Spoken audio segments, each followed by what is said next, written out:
ఈ లోకంలో అమెరికా వాళ్ళని చూడండి, చైనా వాళ్ళని చూడండి, జపాన్ వాళ్ళని కూడా చూడండి. వాళ్ళకు మనకేమన్నా తేడా ఉందా? డిఫరెంట్ ఏమన్నా ఉందా? లేదు కదా. మన శరీరంలో ఏ విధంగా అయితే అవయవాలు ఉన్నాయో సేమ్ వాళ్ళకు కూడా అవే ఉన్నాయి. యేసు ప్రభువు ఈ లోకంలోకి తిరిగా రాబోతున్నాడు. ఆయన ఎందుకు వస్తున్నాడంటే ఈ లోకానికి న్యాయం తీర్చడానికి వస్తూ ఉన్నాడనమాట. ఆయన వచ్చినప్పుడు మరణించిన ప్రతి ఒక్కరు కూడా ఆయన ఎదుట లేపబడతారు. నువ్వు మరణించి కొన్ని సంవత్సరాలు అవ్వచ్చు, కొన్ని 100 సంవత్సరాలు లేదా 500 సంవత్సరాలు అవ్వచ్చు, కానీ అప్పటికి కూడా నిన్ను లేపి నీ జీవితానికి ఆయన లెక్క అడుగుతాడు. నువ్వు పలానా టైంలో పలానా తప్పు చేసినావు, ఎందుకు చేసినావు అనేసి ఆయన దాన్ని అడిగి దానికి ప్రతిఫలం ఇస్తాడనమాట. ఇంతకుముందు చనిపోయిన వారు, కొన్ని వేల సంవత్సరాలు చనిపోయిన రాజులు కావచ్చు, మంత్రులు కావచ్చు, ఎవరైనా కావచ్చు, వాళ్ళు ఎన్ని వేల సంవత్సరాల క్రితం చనిపోయినప్పటికీ కూడా తిరిగా ఆయన ఎదుట లేపబడి వాళ్ళ జీవితానికి వాళ్ళు లెక్క ఒప్పజెప్పాలి. ఎందుకు అని అంటే పాపానికి న్యాయం తీర్చే అధికారం కేవలం యేసు ప్రభువుకు మాత్రమే ఉన్నది. ఎందుకంటే ఆయనలో పాపం లేదు. పాపం లేనివాడు మాత్రమే పాపులను శిక్షించడానికి అర్హుడవుతాడు.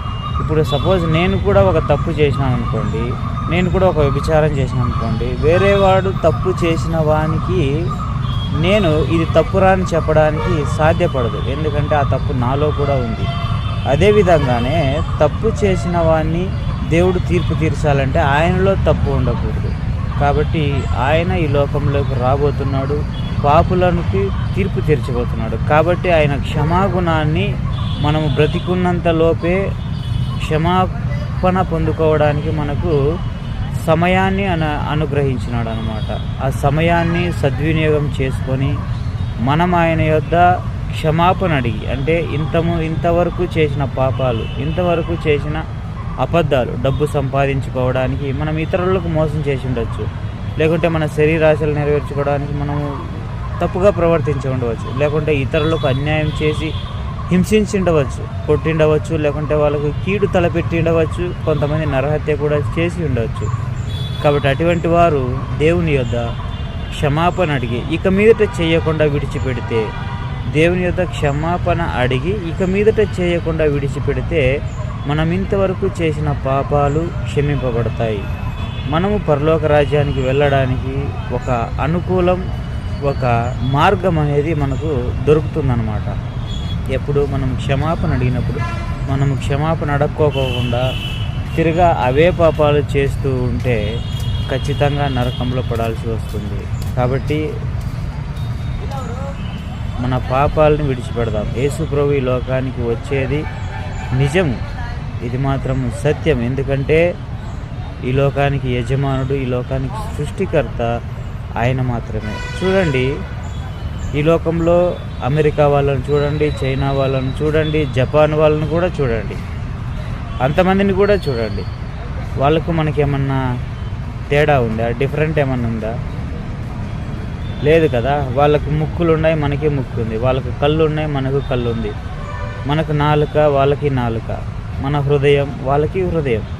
మన శరీరంలో ఏ విధంగా అయితే అవయవాలు ఉన్నాయో సేమ్ వాళ్ళకు కూడా అవే ఉన్నాయి. ఎందుకంటే అందరినీ సృష్టించిన వాడు ఒక సృష్టికర్త మాత్రమే. బైబిల్లో చాలా క్లియర్గా ఇది వ్రాయబడి ఉన్నది. ఆయన సమస్త సృష్టిని చేసి తర్వాత జనాల్ని వేరుపరచుట కొరకు ఆయన భాషలను తారుమారు చేశాడనేసి వ్రాయబడింది. అంటే భాషలను చేంజ్ చేసింది దేవుడే అనేసి వ్రాయబడింది. ఎందుకంటే అందరూ ఒకే చోట ఉంటే తిరిగా తప్పు చేస్తారు, అప్పుడు అందరినీ నాశనం చేయాల్సి వస్తుంది. ఆ విధంగా అవ్వకూడదు అనేసి ఆయన ఆనాడు వాళ్ళని డివైడ్ చేసినాడు అనమాట. కాకపోతే అందరూ కూడా ఒక తల్లి పిల్లలే. జాతి లేదు, కులం లేదు, మతం లేదు, ఏమీ లేదు.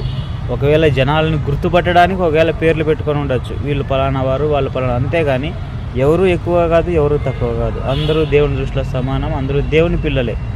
అందరూ కూడా ఒక తల్లి తండ్రి కడుపున పుట్టిన వాళ్ళే. అది వాళ్ళు అమెరికా కావచ్చు, జపాన్ కావచ్చు, జర్మనీ కావచ్చు, ఎవరైనా కావచ్చు, అందరూ కూడా ఒక తల్లి పిల్లలే. కాబట్టి ఆ దేవుడు తిరిగా రాబోతున్నాడు. ఆయన వచ్చే టయానికి మనం ఆయన ఎదుట నీతిమంతులుగా నిలబడాలంటే మన ప్రాణం ఉన్నట్లుగానే, మన ఆయుష్ ఉన్నట్లుగానే మనము క్షమాపణ అనేది పొందుకొని మనము ఇంతవరకు చేసినటువంటి పాపాలు విడిచిపెట్టాలన్నమాట. ఆ విధంగా విడిచిపెట్టినప్పుడు మనం దేవుని రాజ్యంలోనూ దేవునితోనూ ఉంటాం, లేదంటే నరకంలో ఉండాల్సి వస్తుంది. కాబట్టి తెలుసుకోండి. దేవుడు మీకు మేలు చేయునుగాక. ఆమేన్.